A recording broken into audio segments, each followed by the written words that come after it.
സംസ്ഥാനത്ത് മനുഷ്യ വന്യജീവി സംഘർഷങ്ങളുടെ വാർത്തകളില്ലാത്ത ദിവസങ്ങളില്ല എന്ന് പ്രേക്ഷകർക്ക് നന്നായിട്ട് അറിയാം. ഓരോ ദിവസവും ആ രീതിയിലുള്ള ആക്രമണ വാർത്തകൾ വരുന്നുണ്ട്. പലരും അതിൽ കൊല്ലപ്പെടുന്നതായി നമുക്ക് അറിയുകയും ചെയ്യാം. അതിരപ്പള്ളിയിൽ ആദിവാസി യുവാവിന് കാട്ടാന ആക്രമണത്തിൽ ജീവൻ നഷ്ടമായെന്ന വാർത്ത ഏറ്റവും ഒടുവിലായി എത്തി. അടിച്ചിൽ തൊട്ടി ആദിവാസി ഉന്നതിയിലെ 20 വയസ്സുള്ള സെബാസ്റ്റ്യനാണ് ആ രീതിയിൽ കൊല്ലപ്പെട്ടത്. വനത്തിനുള്ളിൽ തേൻ ശേഖരിക്കാൻ പോയപ്പോഴായിരുന്നു കാട്ടാനെ ആക്രമിച്ചത്. 5 ലക്ഷം രൂപ അടിയന്തര ധനസഹായം നൽകുമെന്ന് ജില്ലാ കളക്ടർ അർജുൻ പാണ്ഡ്യൻ അറിയിച്ചു. തുടർച്ചയായ വന്യജീവി ആക്രമണങ്ങളാൽ ദുരിതത്തിലാണ് അതിരപ്പള്ളിയിലെയും മലക്കപ്പാറയിലെയും പൊതുജനങ്ങൾ. ഇതിനിടയിലാണ് കാട്ടാനാക്രമണത്തിൽ ഒരു ജീവൻ തന്നെ പൊലിഞ്ഞത്. ഇന്നലെ രാത്രി 10 മണിയോടെ അതിരപ്പള്ളിക്കും മലക്കപ്പാറയ്ക്കുമിടയിൽ അടിച്ചിൽ തൊട്ടി ഉന്നതിക്ക് സമീപം വനാതിർത്തിയിലാണ് കാട്ടാന ആക്രമണം. പ്രദേശവാസിയായ സെബാസ്റ്റ്യനും 2 സുഹൃത്തുക്കളും വനത്തിനുള്ളിൽ തേൻ ശേഖരിക്കാൻ പോവുകയായിരുന്നു. മൂവരും വനാതിർത്തിയിൽ കാട്ടാനയ്ക്ക് മുന്നിൽ അകപ്പെട്ടു. ഇതോടെ സെബാസ്റ്റ്യനും ഒപ്പമുണ്ടായിരുന്ന സുഹൃത്തുക്കളും ചേർന്ന് ആനയെ തുരത്താൻ ശ്രമിച്ചു.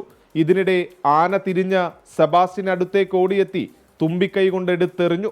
ഇന്നലെ നടന്നാണ് തേനെടുക്കാൻ പോയ സമയത്താണ് ഒരു 3 പേര് രാത്രി ഒരു 9:45 സമയമൊക്കെയാണ് ഇത് സംഭവം.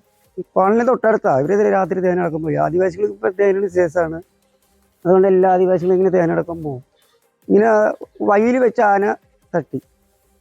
എന്നിട്ട് ആനയിനെ ഒച്ച കേട്ടപ്പോൾ കോളനിക്കാരെല്ലാവരും പോയി രാത്രി ചവിട്ടി തിരുമ്പി കാല് എല്ലുന്ന. വിവരമറിഞ്ഞ് സ്ഥലത്തെത്തിയ പോലീസും വനംവകുപ്പും രാത്രിയിൽ തന്നെ നടപടിക്രമങ്ങൾ പൂർത്തിയാക്കി മൃതദേഹം ചാലക്കുടി താലൂക്ക് ആശുപത്രി മോർച്ചറിയിലേക്ക് മാറ്റി. പോസ്റ്റ്മോർട്ടത്തിന് ശേഷം മൃതദേഹം ബന്ധുക്കൾക്ക് വിട്ടു നൽകി.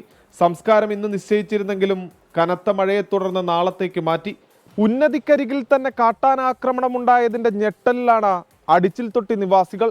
ശാസ്ത്രീയമായ പ്രതിവിധികളിലൂടെ ഒരുപോലെ എല്ലാ മേഖലയിലും വന്യജീവികളെ തടയണമെന്ന ആവശ്യമാണ് പൊതുജനമുയർത്തുന്നത്.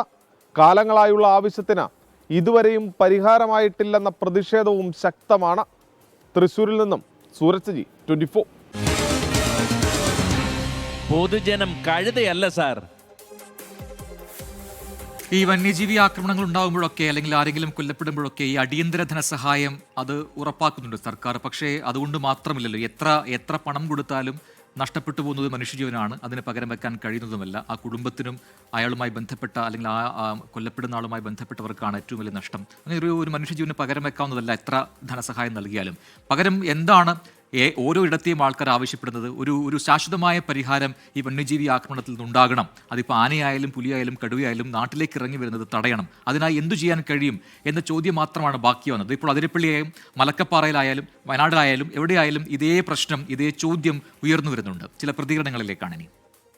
സാക്ഷരമായ ഒരു പരിഹാരം കാണാനായിട്ട് ട്രെഞ്ചാണ് കൂടുതൽ ആവശ്യം എന്ന് ഞങ്ങൾക്ക് തോന്നുന്നത്. അപ്പോൾ അതുകൊണ്ട് തീർച്ചയായിട്ടും ഞങ്ങൾ ട്രെഞ്ച് വേണമെന്നാണ് പറയുന്നത്. വേണ്ടപ്പെട്ട ആവശ്യന്മാരോട് ഞങ്ങൾ പറഞ്ഞിട്ടുണ്ട്. പക്ഷേ അവരൊന്നും ഇത് ചെയ്യാൻ പറ്റില്ല, കോടികളൊക്കെ വേണ്ടി വരും എന്നൊക്കെയാണ് പറഞ്ഞിരിക്കുന്നത്.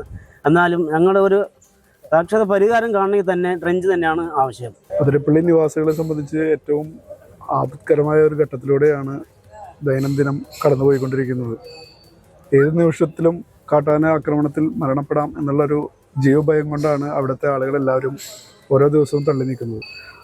അവിടുത്തെ ഫെൻസിങ് ഉണ്ട്, പക്ഷെ അത് കാര്യക്ഷമമായിട്ട് പ്രവർത്തിക്കുന്നില്ല എന്നുള്ളതാണ് അവരുടെ ആക്ഷേപം. പിന്നീട് അവിടെ ട്രെഞ്ച് കൂടി അവർ ആവശ്യപ്പെടുന്നുണ്ട്. വന്യജീവികൾ നിരത്തിലറിയും മനുഷ്യനെ കൊല്ലുക, ആക്രമിക്കുക മുൻകാലങ്ങളിൽ വ്യത്യസ്തമായിട്ട് കണ്ടമാനം വർദ്ധിച്ചു. ഇതിനൊരു സമാപ്തി വേണം ഈ വിഷയങ്ങൾക്ക്. അപ്പോൾ അതുമായിട്ട് ബന്ധപ്പെട്ട് ഞങ്ങൾ സമരമുഖം തുറക്കും, ഒരു സംശയവും വേണ്ട.